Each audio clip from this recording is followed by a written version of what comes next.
last puppy, sadly, I woke him up. He's more of a reddish sable. He's the one we nicknamed Cheeks as a baby. He was the firstborn. I just woke him up.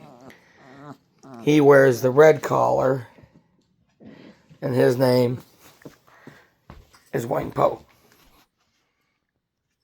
So this is Wangpo, 4 weeks old. He is a red sable.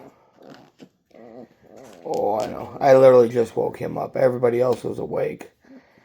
This one I had to wake up because he's like, Dad, I was sleeping. Oh.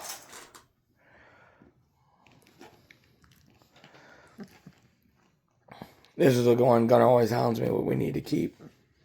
First, I'd love to keep them all. But this is Wangpo. Oh.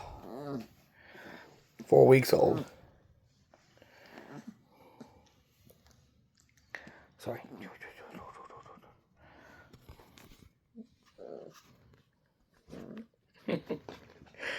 About to get attacked by his brother. Alright. So that's Wangpo, 4 weeks.